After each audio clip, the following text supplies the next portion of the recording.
नमस्कार.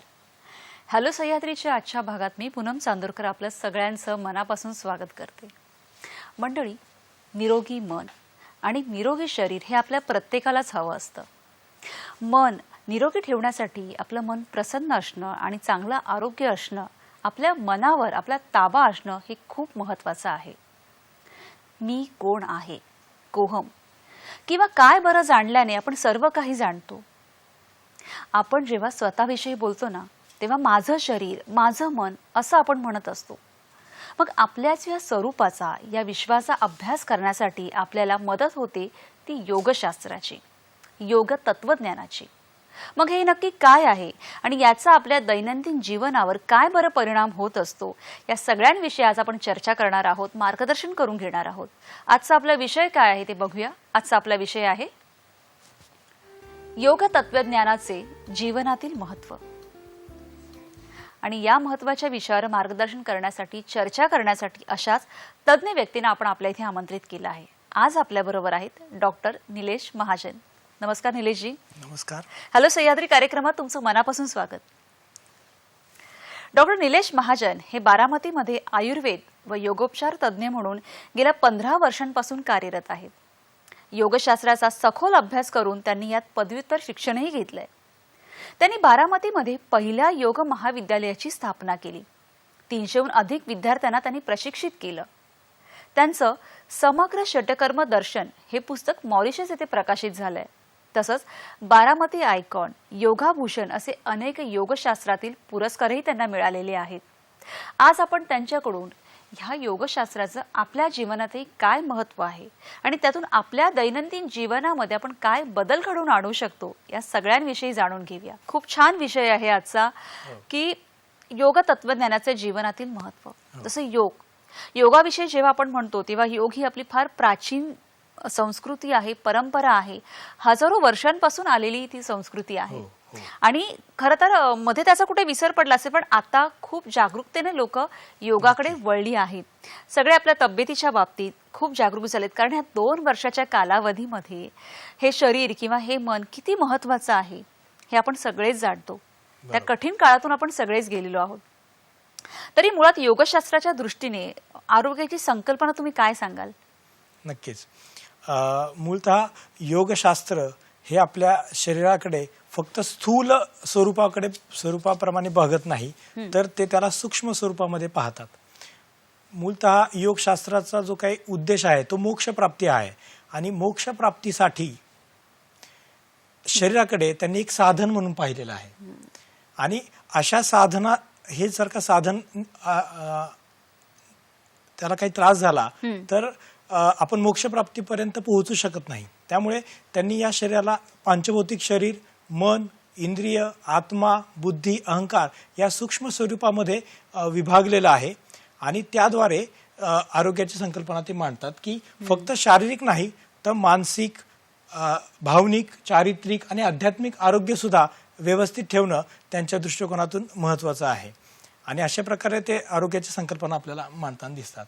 अगदी आपण असं जेव्हा म्हणतो की योगाविषयी आपण बोलतो, तर खरं तर केवळ आपल्या शरीराचीच नाही तर मनाची सुद्धा शांती, प्रसन्नता आणि मला असं वाटतं की संतुलन सगळ्यात महत्त्वाची गोष्ट असते. किंबहुना योगशास्त्रामध्ये एक योग या शब्दाचा जर का आपण अर्थ बघितला तर जोडणे असा होतो. म्हणजे मन आपल्या शरीराला जोडणं हे गरजेचं आहे. आध्यात्मिक दृष्टिकोनातून जर का बघितलं तर आत्मा आपल्या परमात्म्याशी जोडणे असं आहे. अजून एक योगचा अर्थ असा आहे की समन्वय. मग आपल्या शरीर, मन, श्वास, इंद्रिय, आत्मा यांचा एक प्रकारचा समन्वय असणं गरजेचं आहे. जसं अनेक संगीत वाद्य असतात, त्यांच्यापासून त्यांच्या कोऑर्डिनेशननी समन्वयाने एक संगीत निर्माण होतं. तसंच आपलं शरीर, मन, इंद्रिय, बुद्धी, आत्मा यांचा जर काही योग्य समन्वय असेल तर आरोग्याचं उत्तम संगीत ते निर्माण करू शकतात. अगदी खरं आहे आणि त्याच्याद्वारेच आपण आपलं सुंदर आयुष्य अजून चांगल्या पद्धतीने व्यतीत करू शकतो. बरोबर. निलेशजी, कसं होतं की सर्वसामान्य प्रेक्षक किंवा आम्ही काय होतं की आम्हाला केवळ योगासने किंवा प्राणायाम म्हणजे योग हे एवढंच माहीत असतं. हो. पण त्याच्याही पुढे जाऊन योगशास्त्र किंवा जिथे आज आपण तत्वज्ञान म्हणतोय, तर योगशास्त्राची आणि तत्वज्ञानाची सांगड कशी घालता येईल, काय सांगाल? बरोबर. खरं तर योगशास्त्र हे एक दर्शनशास्त्र आहे आणि दर्शनशास्त्र हे भारतीय तत्वज्ञानाचा एक मूळ गाभा आहे. दर्शन याचा अर्थ होतो की दृश्यते यथार्थ इति दर्शनम, म्हणजे आपल्याला जे यथार्थ ज्ञान करू देतात, खरं ज्ञान करून देतात, त्याला दर्शनशास्त्र असं म्हणतात. खरं तर तुम्ही सुरुवातीला सांगितलं की मी कोण हा प्रश्न आपल्याला सर्वांनाच पडतो. किंबहुना आपल्या भारतीय तत्वज्ञानाचा पाया हा आहे की मी कोण या प्रश्नाचा जेव्हा उत्तर शोधायला आपले प्राचीन ऋषीमुनींनी सुरुवात केली, तर त्या उत्तरातूनच या सगळ्या तत्वज्ञानाची रचना झालेली आपल्याला दिसते. आणि तसंच एक शास्त्र म्हणजे आहे ते दर्शनशास्त्र. मग त्याच्यातलं सांख्य आणि योग दर्शन हे दोन्ही एकमेकांचे पूरक शास्त्र आहेत. आणि या शास्त्रामध्ये सृष्टी उत्पत्तीचा क्रम आपल्याला सांगितला गेलेला आहे. सांख्य शास्त्रामध्ये प्रकृती आणि पुरुष यांच्या संयोगातून महत्त्व उत्पन्न होतं, त्याच्यापासून अहंकार उत्पन्न होतो. या अहंकारापासून म्हणजे अहंकाराचे 3 प्रकार आहेत: सात्विक, राजसिक आणि तामसिक. सात्विक आणि राजसिक अहंकाराच्या माध्यमातून सजीव सृष्टी निर्माण होते, म्हणजे मन, त्याच्यानंतर पंच ज्ञानेंद्रिय, पंच कर्मेंद्रिय तयार होताना दिसतात. आणि तामसिक अहंकारापासून आपल्याला निर्जीव सृष्टी म्हणजे पंचमहाभूत, पंच तन्मात्रा असं निर्माण होताना आपल्याला दिसतं. असे एकूण 25 तत्व या सांख्य शास्त्रामध्ये सांगितलेले आहेत. आणि मग योगशास्त्र हे काय करतं, तर योगशास्त्र हे जे काही तत्वज्ञान म्हणजे सांख्य दर्शनामध्ये जी काही थेअरी सांगितलेली आहे, त्या थेअरीचं प्रॅक्टिकल अनुभव आपल्याला देण्याचा प्रयत्न करतं. मग त्याच्यामुळे प्रकृती आणि पुरुष यांच्या संयोगापासून उत्पन्न होणारी ही जी काही प्रकृती आहे, तर तिचं खरं ज्ञान आपल्याला व्हायला सुरुवात होते. आणि जेव्हा आपल्याला असं कळतं की प्रकृती आणि पुरुष हे दोन्ही तत्व वेगवेगळे आहेत, तेव्हाच आपल्याला खरं ज्ञान प्राप्त होतं. आणि योगशास्त्र या जे काही सृष्टी उत्पत्तीचा क्रम आहे त्याच्या उलट क्रमाने आपल्याला ते ज्ञान करून देतं. मग तुम्ही जर का पाहिलं असेल तर आसनांद्वारे शरीराचं म्हणजे पंच ज्ञानेंद्रिय, पंच कर्मेंद्रिय यांचं आपल्याला ज्ञान होतं. त्याच्यानंतर प्राणायामाद्वारे आपल्या श्वासाचं ज्ञान होतं. त्याच्यानंतर धारणेद्वारे आपल्या मनाचं, बुद्धीचं आपल्याला ज्ञान होतं. मग अशा उलट क्रमाने आपण जेव्हा ज्ञान करून घेतो तेव्हा आपल्याला प्रकृती आणि पुरुष हे दोन्ही एकमेकांपासून वेगवेगळे आहेत असं ज्ञान जेव्हा होतं तेव्हाच आपल्याला मोक्ष प्राप्ती होते असं योग तत्वज्ञान हे सांगतं. त्यामुळे सांख्य आणि योग दर्शन हे एकमेकांना पूरक दर्शन आहेत. आणि हे जाणून घेणं हे खरं तर योग तत्वज्ञानाचं महत्वाचं सार आहे. कारण की आजकाल फक्त योग करा म्हटलं की फक्त आसन आणि प्राणायाम करा इथपर्यंतच मर्यादित स्वरूप योगाचं आहे. परंतु फक्त आसन, प्राणायाम, आजार, लवचिकता, त्याचे उपचारात्मकता एवढं योगाचं स्वरूप नाहीये. तर समाधान, मानसिक शांती, मोक्ष, निर्वाण असं अमर्यादित असं योग तत्वज्ञानाचं खरं तर फिलॉसॉफी आहे. आणि ती आत्मसात करणं फार गरजेचं आहे. त्यामुळे आसन प्राणायामाच्या सरावासोबत हे तत्वज्ञान जर का आपण आत्मसात केलं तर हे जे काही खरं ज्ञान आहे, ज्याला आम्ही आमच्या भाषेमध्ये तत्वज्ञान आणि मोक्षापर्यंत जाण्याचा मार्ग असं म्हणतो, तर तो आपल्याला निश्चितच मिळतो. आणि ह्या मार्गावरून जेव्हा आपण जात असतो तेव्हा आरोग्य हे आपल्याला बाय प्रोडक्ट म्हणून मिळतं. आणि त्या आरोग्याचा उपभोग घेऊन आपण मोक्षापर्यंत पोहोचणं फार आवश्यक आहे. वा, खरं तर हा जो प्रवास आहे की मोक्षापर्यंत पोहोचण्याचा प्रवास, पण तो प्रवास आपल्या शरीराचं संगीत, मनाचं संगीत तालबद्धतेने, सुबद्धतेने चालून आपण आनंदाने करावा हे खूप महत्वाचं आहे. हे आपल्याला असं जाणून घ्यायचं. पण आता वेळ झाली का विश्रांतीची. बघत राहा हॅलो सह्याद्री.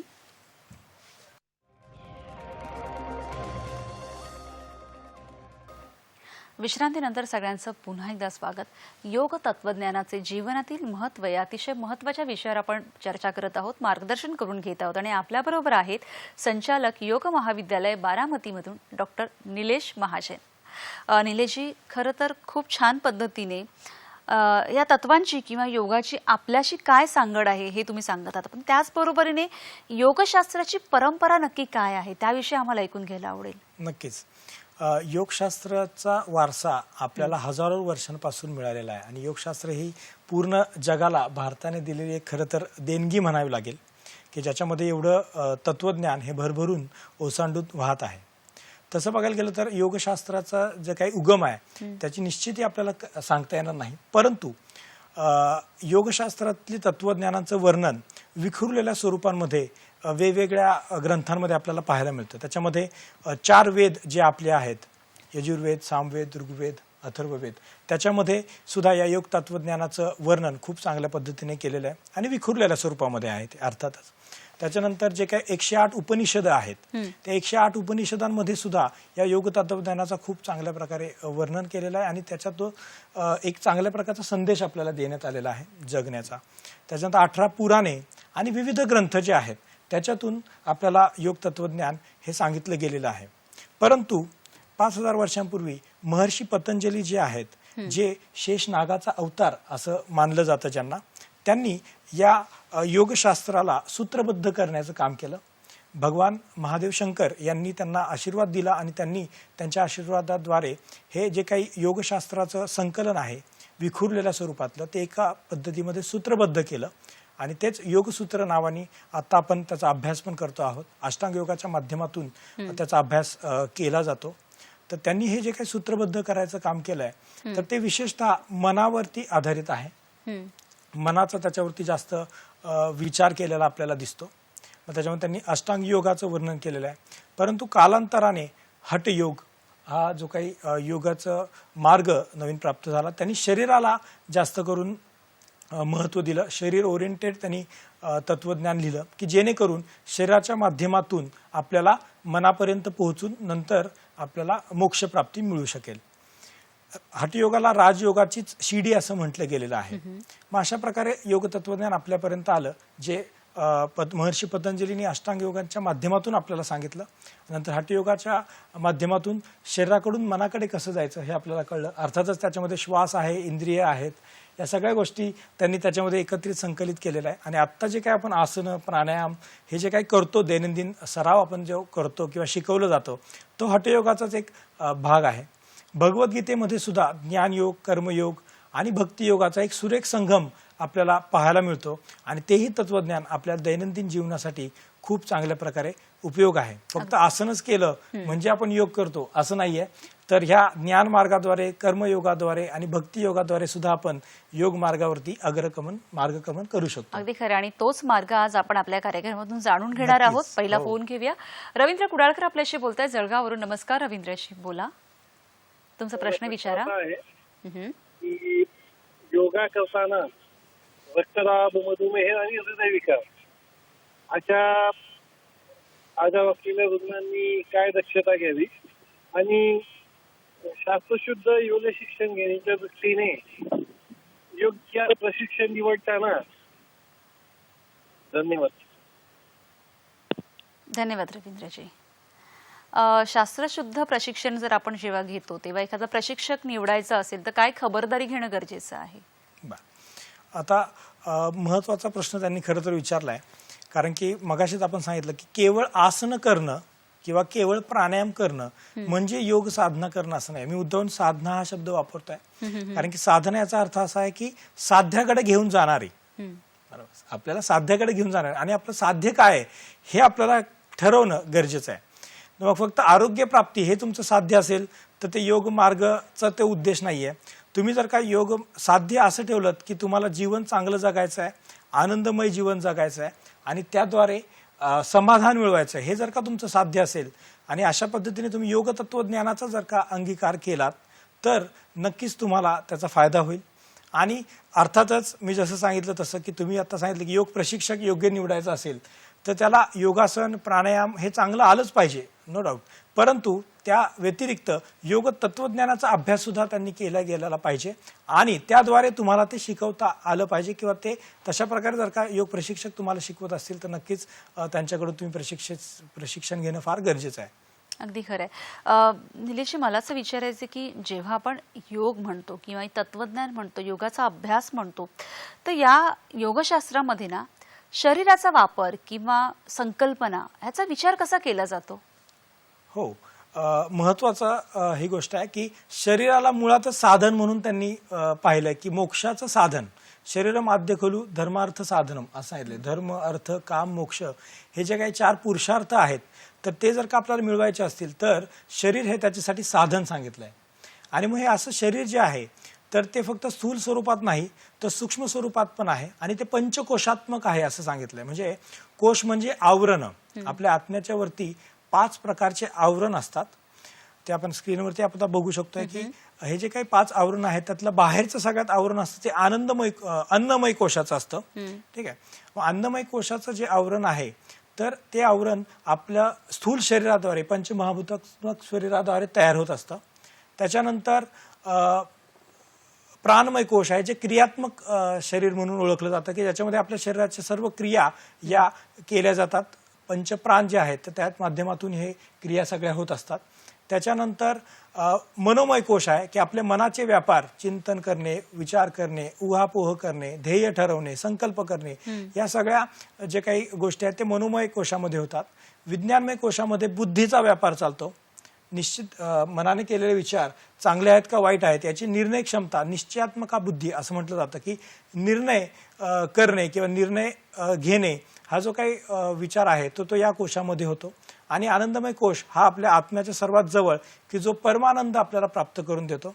तर टप्प्याटप्प्याने आपल्याला या कोशांच्या माध्यमातून आपल्या आत्म्यापर्यंत पोहोचायचं आहे, आत्म्याला जाणून घ्यायचं आहे, त्यांचं अस्तित्व आपल्याला जाणून घ्यायचं आहे आणि त्या माध्यमातून आपल्याला शरीर लक्षात घ्यायचं आहे असं आहे. त्याच्या व्यतिरिक्त शरीर 6 चक्रांद्वारे तयार झालेलं आहे. 7वं जे काही सहस्रार चक्र असतं त्याद्वारे आपण शरीराला पंचतत्वामध्ये विलीन करू शकतो असं आहे. त्याच्यानंतर पंच ज्ञानेंद्रिय आहेत, मन आहे, बुद्धी आहे, या सगळ्यांचे व्यापार आहेत. ह्या सगळ्या गोष्टींमधूनच आपलं शरीर हे तयार होताना आपल्याला दिसतं. त्याच्यानंतर शरीर घटक जे आहेत ते पंचप्राण आहेत. प्राण, उदान, समान, व्यान, अपान. त्याच्यानंतर उपप्राण आहेत. नाड्या 72,000 नाड्यांद्वारे आपलं शरीर तयार झालेलं आहे. त्याच्या माध्यमातून आपल्या शरीरामध्ये सगळं कार्य घडत असतं असं योगशास्त्र जाणतं. सप्तपद आहेत.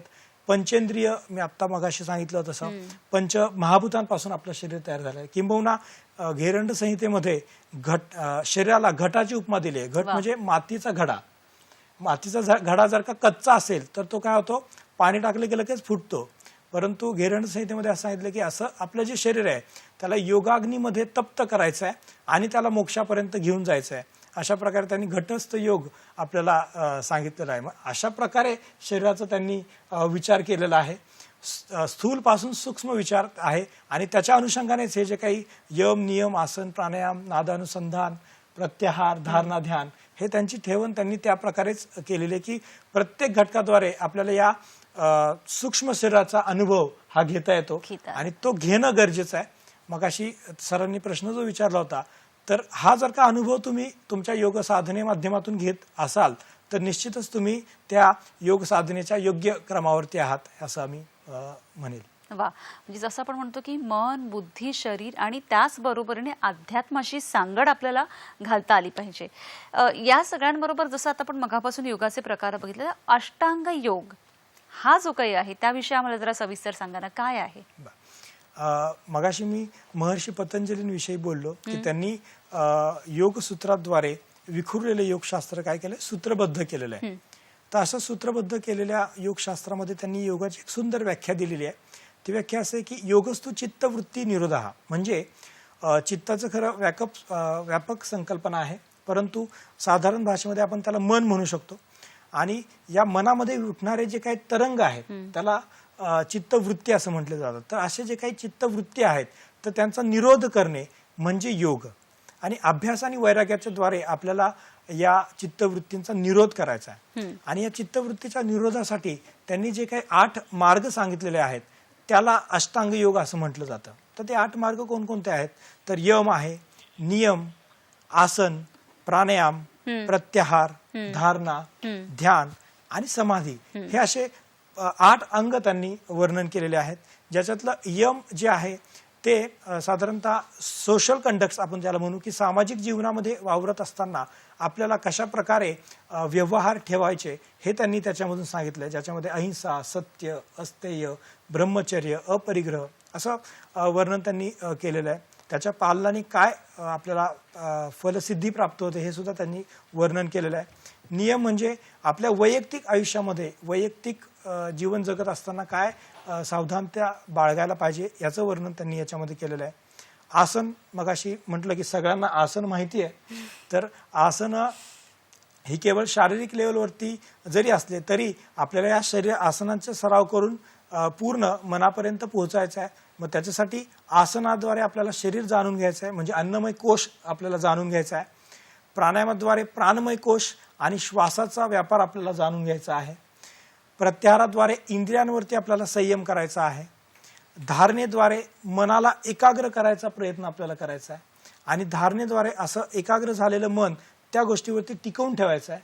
आणि समाधीद्वारे असं आपलं जे काही मन आहे किंवा आपलं जो काही आत्मा आहे तो परमात्म्याशी आपल्याला मिलीन करायचा आहे. खरं तर या 8ही क्रमाचं जर का आपण अनुष्ठान केलं तर आपल्याला एक निरोगी शरीर तर मिळणारच आहे, निरोगी मन सुद्धा मिळणार आहे, परंतु सगळ्यात महत्त्वाचं आपला जो आयुष्याचा उद्देश आहे तर तो आपल्याला याच्यामधून मिळणार आहे. त्यामुळे सर्व प्रेक्षकांना माझं विनंती आहे की फक्त आसन प्राणायामाच्या मागे आपल्याला लागायचं नाही, तर तत्वज्ञान जाणून घेणं हे फार महत्त्वाचं आहे. खरं, आणि तेच तत्वज्ञान आजच्या आपल्या कार्यक्रमात आपण जाणून घेणार आहोत. एक फोन घेऊया. शिवानंद वसेकर आपल्याशी बोलतात निपाणीवरून. नमस्कार शिवानंदजी, बोला, प्रश्न विचारा. नमस्कार मॅडम, शिवानंद वसेकर बोलतोय मी. बोला. आता काही लोक कसं होतं की योगासन महत्वाचं आहे म्हणून समजल्यानंतर ती लोक म्हणजे कुठं क्लास वगैरे किंवा योगासनचा क्लास न लावता डायरेक्टली त्यांनी पुस्तक बघून टीव्ही मध्ये बघून वगैरे असं योगासन करायचा विचार करतात. पण काही वेळा चुकीचं योगासन झालं, मग त्याच्यामुळे त्यांच्या आरोग्यावर काय परिणाम होऊ शकतोय काय, मग त्यासाठी त्यांनी काय उपाययोजना केली पाहिजे तसं होऊ नये म्हणून, क्लास न होता घरच्या घरी वगैरे असं कुठला सोपा उपाय करायला पाहिजे योगासन स्टार्टिंगला, असं विचार करा. नक्कीच नक्की, धन्यवाद शिवानंदजी. मला असं वाटतं की अनेक प्रेक्षकांच्या मनात हा एक सर्वसामान्य माणसाच्या मनात येणारा प्रश्न आहे की प्रत्येकालाच कधी कधी योग प्रशिक्षक नेमणं सोपं नसतं किंवा ते जमत नाही प्रत्येकालाच अगदी. आणि आपल्या शरीराची आणि त्याच बरोबरीने मनाची काळजी ही प्रत्येकाला घ्यायची असते. मग कधी कधी काय होतं की कुठे काहीतरी बघून आपण ती योगासनं केली जातात, त्याचे विपरीत परिणाम आपल्या शरीरावर होतात का, जसं त्यांनी विचारलं. आणि हे सगळं टाळण्यासाठी आपण काय करणं अपेक्षित आहे? बरोबर. मगाशीच मी बोलता बोलता बोललो की आसनं करणं हा आपला उद्देश फक्त मोक्षप्राप्ती किंवा आपल्या शरीराला जाणून घेणं या दृष्टिकोनातून हवा आहे. तर त्यांनी विचारलं तसं की आसन करताना खूप शरीराला ओढाताण आपल्याला करायची नाही आहे, कारण की हळूहळू श्वासावरती लक्ष देऊन संयमित आणि आपल्याला जेवढं जमेल तेवढं आपल्याला योगासनांचा सराव करायचा आहे. जर का तुम्ही ओढून ताणून त्या आसनाची एकदम जे काही फायनल स्टेज असते ती जर का करायचा प्रयत्न केला तर आपल्या शरीराला वेदना होऊ शकतात किंवा तिचे काही शरीराला दुखापत होऊ शकते. त्यामुळे आसन करताना एकदम स्थिर आणि हळूवार आपल्याला करायचं आहे. अष्टांग योगमध्ये आसनाचं वर्णन करताना असं सांगितलेलं आहे की स्थिर सुखम आसनम, की ज्याच्यामध्ये आपल्याला स्थिरता प्राप्त झाली पाहिजे आणि सुखकारकता अनुभवता आली पाहिजे, आणि हे महत्त्वाचं आहे. त्यामुळे जर का या माध्यमातून जर का आपण आसनं केलीत तर त्याचा फायदा आपल्याला नक्की होईल. अगदी नक्की. कोणती कोणती आसनं आपल्या दैनंदिन आयुष्यामध्ये आपण करू शकतो आणि त्याचा वापर कसा करायचा हे सगळं आपण जाणून घेणार आहोत. पण आता वेळ झाला एका छोट्याशा विश्रांतीशी. बघत राहा हॅलो सह्याद्री.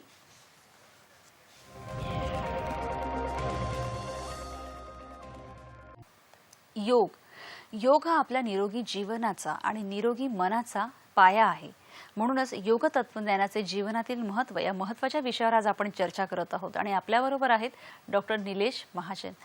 निलेशजी, विश्रांतीला जाण्यापूर्वी अनेक प्रश्नांची उत्तर आपण जाणून घेत आहोत की आपला प्रशिक्षकही कसा असावा किंवा हा जो मार्ग आहे त्याच्यावर योगाबरोबरच अध्यात्माची जोडी कशी घातली गेली पाहिजे याविषयी आपण जाणून घेत आहोत.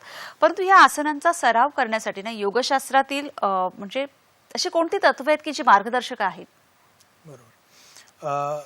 महर्षी पतंजलींनी आसनं करत असताना कशा प्रकारे करावेत याचं खूप चांगल्या प्रकारे आपल्याला मार्गदर्शन केलंय. खरं तर 3च सूत्र त्यांनी या योगसूत्र या ग्रंथामध्ये दिलेत आसनाबद्दल. त्यातलं पहिलं आपण बघितलं की स्थिर सुखम आसनम, की ज्या स्थितीमध्ये आपल्याला स्थिरता आणि सुखकारकता अनुभवता येईल ते आसन.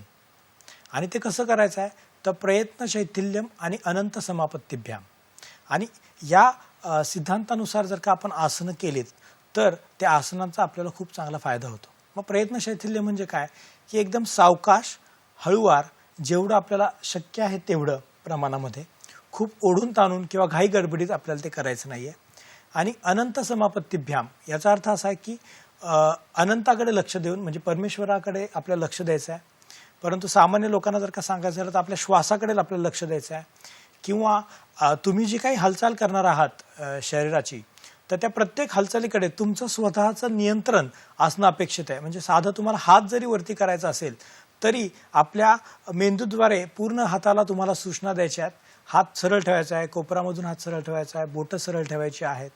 अशा जे काही छोट्या छोट्या गोष्टी आहेत तर या गोष्टींचा जर का आपण वापर केलात तर आसनांचा आपल्याला खूप चांगल्या प्रमाणामध्ये फायदा होतो. त्यामुळे आसनांची पूर्ण स्टेप घाईगडबडीत करणं किंवा ओढून ताणून करणं हे आपल्याला अपेक्षित नाहीये आसनांचा सराव करताना. त्याचं तुम्ही जर का रोज आणि नित्य नियमाने सराव करत राहिलात तर तुम्हाला ती फायनल स्टेज येईल याच्याबद्दल काही शंका नाहीये. परंतु ओढून ताणून आपल्याला करायचं नाहीये. कारण की रिसर्च असं सांगताय की जर का आपण ओढून ताणून करायचा प्रयत्न केलात तर आपल्या स्नायूंचं रिव्हर्स कॉन्ट्रॅक्शन होतं. आम्ही बोलीभाषेमध्ये जे काय आपण म्हणजे स्नायूंचं आकुंचन जे पावतात स्नायू ओढल्यानंतर रिव्हर्स कॉन्ट्रॅक्शन होतं आणि त्याद्वारे काय होतं की आपल्या कार्डियक सिस्टीमवरती लोड येतो. मग थोडंसं ब्लड प्रेशर आपलं वाढतं किंवा आपल्याला त्रास होतो अशा प्रकारे. तर एकदम जर का तुम्ही हळूवार केलं, नियंत्रणात केलं तर काय होतं की हे जे काही स्नायू आहेत ते हळूवार रिलॅक्स व्हायला लागतात. उलट त्याचा मसल टोन कमी होतो, मग ब्लड प्रेशर कमी होतो, आपल्या श्वासाची गती कमी होते, मग आपला मेटाबॉलिक रेट कमी होतो. शिवाय आसनांमध्ये काही आसनं पुढे वाकून करायची असतात, काही आसनं मागे वाकून करायची असतात. त्यामुळे पोटातील अंतर्गत अवयवांवरती जे काही रिसेप्टर्स असतात तर त्याच्यावरती पॉझिटिव्ह आणि निगेटिव्ह प्रेशर हे क्रिएट होत असतं आणि त्याच्यामुळे त्यांची कार्यक्षमता ही वाढते, पोटातील अवयवांची कार्यक्षमता वाढते, पाठीच्या कण्याची लवचिकता खूप चांगल्या प्रकारे वाढते. त्याच्यानंतर मेंदूचं आपल्या पूर्ण स्नायूंवरती असणारं जे काही कोऑर्डिनेशन आहे ज्याला आम्ही न्यूरोमस्क्युलर कोऑर्डिनेशन म्हणतो तर ते सुद्धा खूप चांगल्या प्रकारे वाढतं. फक्त आपल्याला या तत्वानुसार प्रॅक्टिस करायची आहे आणि अशा जर का तुम्ही प्रॅक्टिस करत राहिलात तर तुम्हाला आसनांचा जो काही फायदा आहे तो खूप मोठ्या प्रमाणामध्ये मिळणार आहे. नक्कीच. आत्ताच्या याच्यामध्ये आपण म्हणजे जेव्हा म्हणतो की श्वासावर लक्ष केंद्रित करणं किंवा मनावर नियंत्रण ठेवण्यासाठी प्राणायाम हे खूप महत्वाचं आहे. मग ह्या प्राणायामाचा आपल्या शरीरावर सकारात्मक कसा बदल होत असतो? खरं तर प्राणायाम ही फार मोठी संकल्पना आहे की प्राण म्हणजे वैश्विक शक्ती आहे की जी आपल्या विश्वातली पूर्ण जे काही कार्य आहे ते घडवून आणत असतं. आणि असं प्राणशक्ती आपल्या शरीरामध्ये सुद्धा कार्यरत असते आणि या प्राणशक्तीवरती केलं जाणारं नियंत्रण म्हणजेच प्राणायाम असं आपल्याला म्हणता येईल. त्यामुळे प्राणायाम करणं फक्त श्वास आतमध्ये घेणं आणि श्वास सोडणं असं नाहीये, तर श्वासावरती केलं जाणारं नियंत्रण आहे हे सगळ्यांनी लक्षात ठेवणं गरजेचं आहे. त्यामुळे फक्त बरेच जण प्राणायाम करत असताना नुसतं खोल श्वास घेतात आणि खोल श्वास सोडतात किंवा जोरात आवाज करतात श्वासाचा, तर ते करणं म्हणजे प्राणायाम नाही. तर उलट नियंत्रणाद्वारे श्वास घेण्याची प्रक्रिया आपल्याला लांबवायची आहे, ज्याला आम्ही पूरक म्हणतो. की श्वास घ्यायला आपल्याला कमीत कमी नॉर्मली आपण 1 ते 2 सेकंदांमध्ये श्वास घेतोही आणि सोडतोही, परंतु प्राणायाममध्ये श्वास घ्यायला आपल्याला 4 सेकंद लावायचे आहेत आणि श्वास सोडायला 4 सेकंद लावायचे आहेत. आयडियली हे जे काही प्रमाण आहे ते 1:4:2 म्हणजे श्वास घ्यायला जेवढा वेळ लागतोय त्याच्या चौपट आपल्याला श्वास धरायला लावायचा, म्हणजे धरून ठेवायचं, कुंभक करायचा आहे आणि दुप्पट श्वास आपल्याला सोडायला लावायचा आहे. परंतु प्राथमिक अवस्थेमध्ये जो प्राथमिक साधक असतो त्याला एवढं प्रमाण रोखून धरणं आणि सोडणं जमत नाही. त्यामुळे आम्ही सुरुवातीला सांगतो की फक्त तुम्ही हळूवार श्वास घ्या, जेवढा वेळ तुम्हाला श्वास घ्यायला लागतोय तेवढा वेळ पहिल्यांदा श्वास सोडायला लावा. जेव्हा तुम्हाला हे कोऑर्डिनेशन जमायला लागेल त्याच्यानंतर तुम्ही श्वास रोखायचा प्रयत्न करा. आणि अनुभव असा आहे की नुसतं एवढं जरी आपण केलं की श्वासावरती नियंत्रण आणि हळूवार श्वास घेणं, हळूवार श्वास सोडणं, एवढं जरी आपण केलं तरी सुद्धा प्राणायामाचा आपल्याला शारीरिक दृष्टिकोनातून सकारात्मक फायदा पाहायला मिळतो. आणि श्वसनाचं जे काही फायदा म्हणाल तर आपलं जे काही फुफ्फुस आहे त्याच्यामध्ये जे काही अल्व्हिओला असतात, ज्या छोट्या हवेच्या पिशव्या आपण म्हणू शकतो, तर त्यामध्ये जे काही रिसेप्टर्स असतात तर त्या रिसेप्टरची स्ट्रेचिंग कॅपॅसिटी सुद्धा या पूरक फेजमुळे वाढते. कारण की आपण श्वास घेत राहतो आणि हे जे काही अल्व्हिओला असतात ते स्ट्रेच होत राहतात, त्याची जी काही भिंत असते तर ती स्ट्रेच होते आणि रिसेप्टर्स त्या आपल्या मेंदूला सांगतात की आपण श्वास सोडला गेला पाहिजे बाहेर, परंतु आपण त्याच्यावरती स्वतःहून नियंत्रण मिळवलेलं असतं किंवा प्रयत्न करत असतो, त्यामुळे आपण श्वास बाहेर सोडू शकत नाही. त्यामुळे इंट्रापल्मोनरी प्रेशर वाढून आपलं उलट फुफ्फुसांची कार्यक्षमता ही खूप चांगल्या प्रमाणामध्ये वाढते. आणि शिवाय एक योगशास्त्रामधला खूप महत्वाचा सिद्धांत आहे की चले वातम चले चित्तम निश्चलम निश्चलम भवेत. म्हणजे जोपर्यंत आपल्या शरीरामध्ये वायू चंचल आहे, ठीक आहे, तोपर्यंत आपलं मन सुद्धा चंचल आहे. आणि जेव्हा आपला वायू थांबला तेव्हा आपलं मन सुद्धा थांबलं. त्यामुळे हे जे काही वायूसारखं चंचल असं मन आहे जे भगवान श्रीकृष्णाने भगवद्गीतेमध्ये सांगितलं आहे, तर असं चंचल मनाला नियंत्रित करण्यासाठी प्राणाचं जे दृश्य स्वरूप आहे म्हणजे तो आपला श्वास, त्यावरती जर का आपण नियंत्रण केलं तर आपण आपल्या मनालाही नियंत्रित करू शकतो. आणि मनाला जर का आपण नियंत्रित करायला शिकलो तर निश्चितच तो आरोग्याचा, उत्तम आरोग्याचा पाया राहील असं मला वाटतं. वाह वाह, ही अशी सांगड घालणं खरं तर आपल्याला जमलं पाहिजे. आपण एक फोन घेऊया. दादा उबाळे आपल्याशी बोलताय जामखेडवरून. नमस्कार, बोला, प्रश्न विचारा. माझा प्रश्न असा आहे की आपले आरोग्य चांगले राहण्यासाठी त्याचबरोबर आपल्या स्किनला याचा काय फायदा होतो त्याबद्दल सांगा मॅडम. नक्कीच नक्कीच, धन्यवाद दादा उभाळेजी. खरं तर आपलं आरोग्य चांगलं राहण्यासाठी आणि समस्त मला असं वाटतं महिला वर्गांचाही आपली स्किन अजून चांगली राहण्यासाठी त्याचा आपल्या शरीरावर कसा कसा परिणाम होऊ शकतो, म्हणजे कुठली आसनं करू शकतो असं त्यांना विचारायचं. बरोबर. सर्वांना हाच प्रश्न असतो की दैनंदिन जीवनामध्ये आपण कोणत्या प्रकारचा योगा सराव करणं अपेक्षित आहे. तर मी काही फोटोज पण आणलेले आहेत. तेवढं जर का आपण दैनंदिन जीवनामध्ये किंवा दैनंदिन डे टू डे लाईफमध्ये सकाळी जर का आपण केलेत तर आपल्याला खूप फायदा होईल. त्याच्यामध्ये पवनमुक्तासन आहे. याचं कारण असं आहे की पचनशक्ती जर का उत्तम असेल तर आपलं आरोग्य उत्तम असतं असं आयुर्वेद शास्त्र पण सांगतं. कारण की रोगा सर्वापी मंदाग्नो असं सांगितलेलं आहे की प्रत्येक आजाराची सुरुवात हे आयुर्वेद शास्त्रानुसार ही पोटाद्वारे होते. जर का आपलं अग्नी म्हणजे पचनशक्ती जर का चांगली नसेल तर आपल्याला विविध आजारांना सामोरं जावं लागतं किंवा आरोग्याच्या समस्या निर्माण होतात. तर असं हे पवनमुक्तासन जे आपल्या पचनक्रियेसाठी चांगलं आहे. त्याच्यानंतर पश्चिमोत्तानासन, अर्थात ह्या सर्व आसनांचं फायनल स्टेजच तुम्हाला आली पाहिजे असं नाहीये, तर श्वासावरती आणि शारीरिक नियंत्रण ठेवून तुम्ही केलं तरी सुद्धा खूप चांगला त्याचा फायदा होतो. कटिचक्रासन आहे, आपल्या पाठीच्या स्नायूंना पीळ याच्यामुळे मिळतं. वज्रासन जे अर्थातच जेवण केल्यानंतर आपण करू शकतो. त्याच्यानंतर महामुद्रा ही एक अतिशय उत्तम अशी खरं तर मुद्रा आहे ज्याच्याद्वारे आपण जननेंद्रिय किंवा त्या संदर्भातील काही विकार असतील तर त्याचे आजार टाळू शकतो. त्याच्यानंतर योग मुद्रासन ही पण एक प्रकारची मुद्रा आहे, पचनक्रियेसाठी उत्तम. मंडूकासन जे डायबिटीस किंवा पचनक्रियेतील अवयवांचं कार्य सुधारण्यासाठी मदत करतात. वक्रासन ज्याच्याद्वारे आपल्या पाठीच्या कण्याला पीळ मिळतो, पोटातील अंतर्गत अवयवांना खूप चांगल्या प्रकारे फायदा मिळतो. गोमुखासन फुफ्फुसांची कार्यक्षमता वाढवण्यासाठी, दम्याच्या रुग्णांसाठी आणि खुब्याची फ्लेक्झिबिलिटी वाढवण्यासाठी या आसनाचा आपल्याला खूप चांगला फायदा होतो. पर्वतासन हे सुद्धा फुफ्फुसांची कार्यक्षमता वाढवण्यासाठी आणि पाठीच्या कण्याचं जे काही कर्वेचर आहे तर ते मेंटेन करण्यासाठी या पर्वतासनाचा आपल्याला उपयोग होत असतो. त्रिकोणासन आपल्या खुब्याच्या स्नायूंचं आणि पायाच्या स्नायूंची लवचिकता यामुळे खूप चांगली वाढते, स्ट्रेंथनिंग होतं. गुडघ्याची आणि खुब्याची स्नायूंची आणि मांडीच्या स्नायूंची विशेषतः स्ट्रेंथनिंग या वीरभद्रासनामुळे होत असते.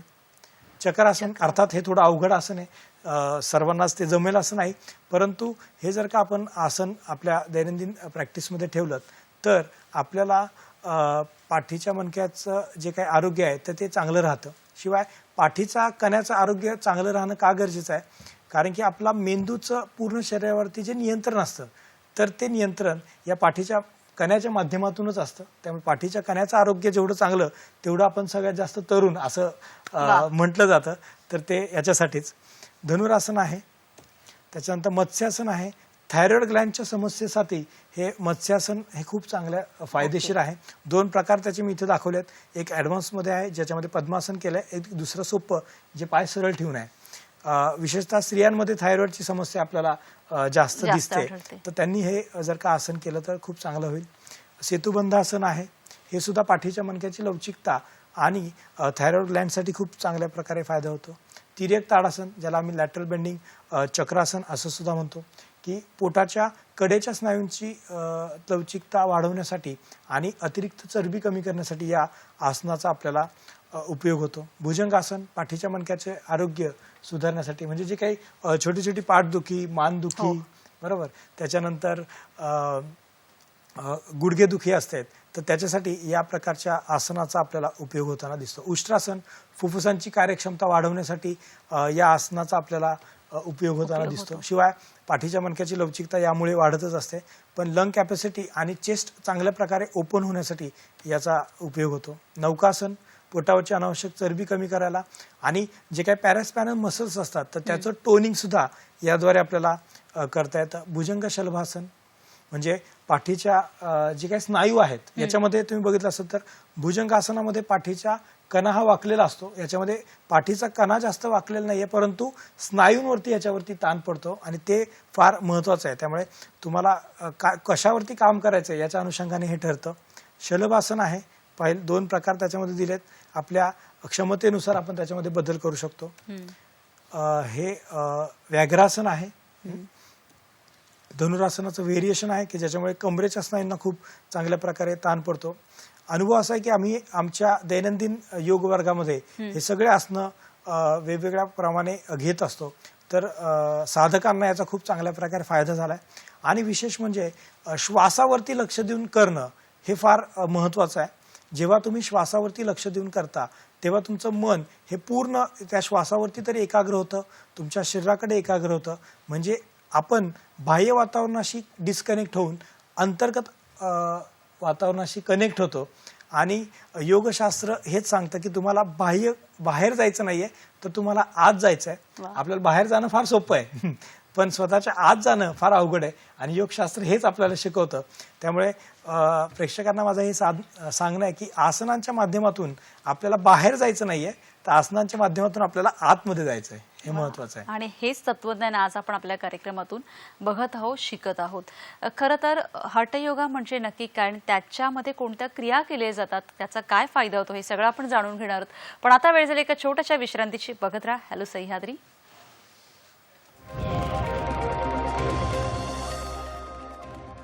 मन, बुद्धी आणि शरीर यांना जोडण्यासाठी योग तत्वज्ञानाचे शरीरातील महत्व, जीवनातील महत्व या महत्वाच्या विषयावर आपण बोलत आहोत. आपल्याबरोबर आहेत डॉक्टर निलेश महाजन.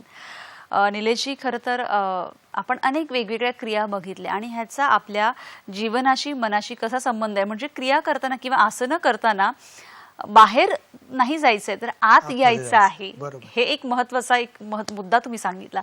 त्याचबरोबर जसं आपण आता ब्रेकच्या आधी म्हटलं की शरीर शुद्धीसाठी हठयोगा जे आपण म्हणतो त्याच्यामध्ये अशा कोणकोणत्या क्रियांचा उल्लेख करता येईल? बेसिकली मी मगाशी सांगितलं की पतंजली योगसूत्र हे मनावरती कार्य करणारं शास्त्र आहे किंवा मनाचा विचार त्याच्यामध्ये जास्त केलाय.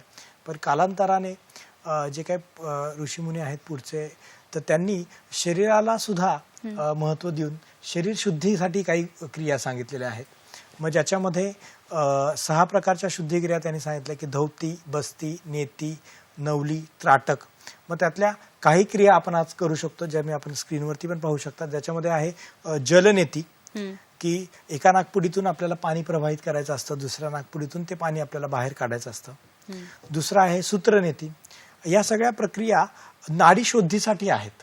म्हणजे मी जे सांगितलं की 72,000 नाड्या आपल्या शरीरामध्ये असतात, त्याद्वारे आपल्या शरीराचं सगळं काम चालू असतं. तर या जेव्हा आपण शुद्धिक्रिया करतो तर या नाड्यांवरती आपलं नियंत्रण आणि या नाड्याचं जे काही मल असतो किंवा अशुद्धी असते तर ते निघून जाण्यासाठी या शुद्धिक्रिया सांगितलेल्या आहेत. पुढचं आहे सूत्रनेती, की ज्याच्यामध्ये आपल्याला कॅथेटर नाकामध्ये इन्सर्ट करायचा असतो आणि तो तोंडावाटे बाहेर काढायचा असतो. तिसरी व्यसननेती, इथं आपण प्रेक्षक बघू शकतात की एका नाकपुडीतून आपण तो रबर कॅथेटर टाकलाय, दुसऱ्या नाकपुडीतून तो आपण बाहेर काढलाय, त्याला व्यसननेती म्हणतात. त्याच्यानंतर नवली किंवा अग्निसार हा जो प्रकार आहे, ज्याच्यामध्ये आपल्याला पोटाच्या स्नायूंवरती नियंत्रण मिळवायचं असतं आणि जे काही अंतर्गत अवयव असतात तर त्यांची कार्यक्षमता ही वाढवायची असते किंवा त्याच्यामुळे वाढते, तर त्याला म्हणतात नवली किंवा अग्निसार. आता हे खरं तर वेगवेगळ्या दोन्ही गोष्टी आहेत, नवली आणि अग्निसार, परंतु चित्राद्वारे मी तुम्हाला दाखवायचा प्रयत्न केलाय. तर अशा अनेक शुद्धिक्रिया वर्णन करता येईल. कपालभाती एक शुद्धिक्रिया म्हणून वर्णन केले की जे फुफ्फुसांचं कार्यक्षमता वाढायला मदत करत असतं. त्रिबंध, याच्यामध्ये उड्डाण बंध मी लावलेला आहे, जालंधर बंध लावलेला आहे आणि मूलबंध लावलेला आहे, की जे आपल्या प्राणवायूला व्यवस्थित चॅनलाइज करायला मदत करत असतात आणि आपल्या साधनेला एक उच्च अवस्थेला नेत असतात, असं आहे. अगदी.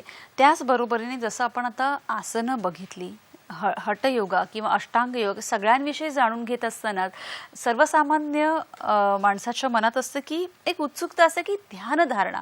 जेव्हा तुम्ही असं म्हणतात की ह्याचा अध्यात्माशी एक मोक्षप्राप्तीशी जेव्हा आपण संबंध जोडतोय किंवा मोक्षापर्यंत आपल्याला जायचं असतं, तेव्हा ही ध्यानधारणा किती महत्वाची आहे आणि ती कशा पद्धतीने केली पाहिजे याविषयी मार्गदर्शन करा. नक्कीच. सामान्य लोकांना या ध्यानाविषयी फार उत्सुकता आहे, कारण की ध्यान म्हणजे नक्की काय करायचं हा त्यांना प्रश्न असतो. पण योगिक तत्वज्ञानाद्वारे जर का आपण सांगायचं झालं तर ध्यानाच्या पूर्वी धारणा ही अवस्था असते.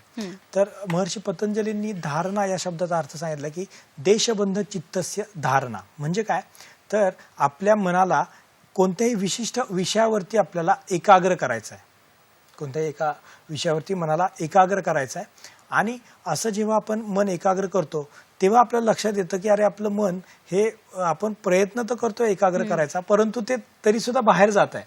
मग त्या असं बाहेर गेलेलं मन परत आपल्याला घेऊन यायचं आहे. मग त्याला आम्ही आलंबन देतो की श्वासाचं. मग ते आलंबन आपण प्रत्येकजण वेगवेगळं घेऊ शकतो. काही मंत्र घेऊ शकतात, काही ओंकार गुंजन घेऊ शकतात, काही गुरूंचं नाव घेऊ शकतात किंवा काही श्वासावरतीच होतो. आम्ही श्वास हा सामान्यतः ठेवतो. जर का आपण श्वासावरती नियंत्रण केलं तर त्याचा अवेअरनेस आपला क्रिएट होतो आणि मन एकाग्र व्हायला मदत होते. आणि असं बाहेर जाणारं मन जर जेव्हा तुम्ही जास्तीत जास्त कालावधीपर्यंत श्वासावरती रोखून धरलात तर त्याची परिणिती आपोआप ध्यानामध्ये होते. म्हणजे ज्या विषयावरती आपण आपलं मन एकाग्र करतोय तर त्याच विषयावरती मन जर का जास्त कालावधीपर्यंत एकाग्र झालं तर त्याला म्हणतात ध्यान. म्हणजे जर का श्लोकाच्याच माध्यमातून म्हणजे तत्वज्ञानाच्या माध्यमातूनच व्याख्या सांगायचं झालं तर देशबंध चित्तस्य धारणा आणि तत्र प्रत्यय एकतानता ध्यानम. तत्र म्हणजे ज्या विषयावरती आपण मन एकाग्र केलं होतं तो विषय आणि फक्त आपलं शरीर किंवा आपलं मन या दोनच गोष्टी जेव्हा आपल्याला अनुभवता येतात तर त्याला म्हणतात ध्यान. आणि मग ते श्वासाच्या माध्यमातून आपण खूप चांगल्या पद्धतीने करू शकतो. दुसरा एक त्याच्यामध्ये प्रकार आहे किंवा आपण तशा प्रकारे करू शकतो की जेव्हा आपण डोळे बंद करतो, जो सामान्य माणसांना खूप प्रश्न पडतो त्यांच्यासाठी खास टिप्स आपण म्हणता येईल की जेव्हा आपण डोळे बंद करतो, लक्ष श्वासावरती देतो, तेव्हा आपोआप आपलं मन वेगवेगळ्या विचारांकडे जातं. मग त्याच्यातले जे काही विचार असतात ते कधी उपयोगाचे असतात, उपयोगाचे नसतात, काही सकारात्मक असतात, काही नकारात्मक असतात, बरोबर. मग अशा विचारांकडे आपण जर का फक्त तटस्थपणे राहिलं, जसं मॅचमध्ये प्रेक्षक इन्व्हॉल्ड असतात त्यामुळे त्यांना भावभावना असतात, बरोबर. हरलो तर त्यांना वाईट वाटतं, जिंकलो तर आनंद होतो. पण अंपायर जो असतो तो कसा असतो, तटस्थ असतो. त्याला कोणी जिंकलं कोणी हरलं. तसं आपण आपल्या भावनांकडे जेव्हा तटस्थतेने पाहायला शिकू तेव्हा आपण लवकर ध्यान करू शकतो असं तत्वज्ञान सांगतं. जेव्हा आपण आपल्या भावभावनांकडे त्रयस्थ व्यक्ती म्हणून पाहतो तेव्हा त्या भावभावनांमुळे उत्पन्न होणाऱ्या प्रतिक्रिया आणि त्या प्रतिक्रियांचा शरीरावरती होणारा परिणाम हा आपण टाळू शकतो आणि त्याद्वारे ध्यानाचा आपल्याला आरोग्याच्या दृष्टिकोनातून फायदा होतो. त्यामुळे सुरुवात करा आत्तापासूनच सगळ्यांनी की रोज सकाळी उठल्यानंतर डोळे बंद करून श्वासावरती लक्ष द्यायचं आणि मनामध्ये आलेल्या विचारांना कोणतीही प्रतिक्रिया द्यायची नाही. जो विचार येतोय त्याच्याकडे फक्त पाहायचं आणि त्याला सोडून द्यायचं, पाहायचं आणि सोडून द्यायचं. पहा, काही कालावधीनंतर तुम्हाला असं जाणवेल की विचारांची जी काही शृंखला आहे तर ती कमी व्हायला लागली आहे आणि जर का तुम्ही हे सतत चालू ठेवलं तर त्या विचारांच्या शृंखलेमध्ये काही अंतर पडतं, तर ते ध्यानाचं अंतर आहे आणि ते ध्यान आहे. दोन विचारांमधलं अंतर हे ध्यानाची अवस्था आहे आणि ते जेव्हा आपण हळूहळू वाढवतो तर ते उच्च प्रतीचं ध्यान आपण म्हणू शकतो. वा, खरंच असं म्हणतो ना आपण, आरोग्य असे जेथे योग वसे तेथे. जसं आता आजच्या कार्यक्रमात आपण बघितलं की आसनांबरोबरच अध्यात्माशी आणि तत्वज्ञानाशी त्याची सांगड योगाची कशी घातली गेली पाहिजे आणि त्याचा आपल्या दैनंदिन जीवनावर कसा परिणाम होतो ह्यात आपण सगळं जाणून घेतलं. कार्यक्रम कसा वाटला आम्हाला नक्की कळवा. माध्यमं तर तुम्हाला माहीतच आहेत, फेसबुक आहे, जीमेल आहे, यूट्यूब आहे आणि ट्विटर ID सुद्धा आहे. निलेशजी, आज तुम्ही इथे आलात आणि एवढ्या छान पद्धतीने आम्हाला सगळं समजावून सांगितलं, त्यासाठी खरंच खूप खूप धन्यवाद. धन्यवाद. भेटूया पुढील भागात पुन्हा एकदा नवीन विषयासह. तोपर्यंत नमस्कार.